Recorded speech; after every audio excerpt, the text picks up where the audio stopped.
అమ్మో పొద్దు పొద్దున్నే ఎవ్వరి మొహం చూసినో ఏమో భలే గిరాక్ వస్తుంది. ఛీ, ఈ దసరా నాకు ఎట్లా ఇదవుతుందో ఏమో. బాగేనా?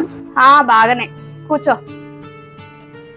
ఏమైందిరా, పోయినసారి ఇచ్చే డబ్బులు ఇస్తావా ఈసారన్నా? పోయినసారి డబ్బులా అక్క?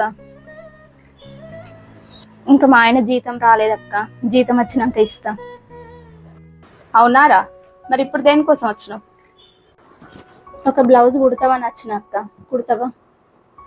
నాకే ఇప్పుడు దసరా గిరాకి ఫుల్ ఉన్నదిరా, పైసలు లేకుండా మాత్రం ఇప్పుడు నేను కుడతలేను. అక్క డబ్బులు ఇవ్వాలా కాకపోతే రేపైన ఇస్తా, ఒక బ్లౌజ్ కుట్టియండి అక్క, మా ఆయన జీతం రాగానే ఇస్తా అక్క. ఇలాంటి రేపులు ఎన్నో చూసిరా, సంవత్సరం నుండి నువ్వు ఇదే ముచ్చట చెప్తాను. నాకు అట్లా కలవదు ఈసారి. డబ్బులు ఇస్తేనే కుడతా. నాకు దసరా గిరాకి బాగున్నదిరా, నా టైం వేస్ట్ చేయకు.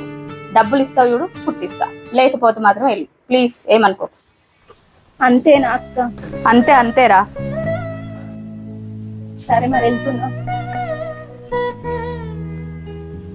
మౌనిక ఇగరా. సరేరా, ఈ ఒక్కసారికైతే గుర్తిస్తా, మళ్ళీ మళ్ళీ మాత్రం నన్ను అడగకు. మనకు బతుకమ్మ పండుగ మెయిన్ కాబట్టి ఒప్పుకుంటున్నా. సరే తెచ్చుకోపో. ఏమో ఈ ఉద్దర గిరాకీ, కుట్టకపోతేనేమో అట్లా, కుడితేనేమో ఇట్లా. ఈ టైలర్ బతుకులు ఏందో ఏమో.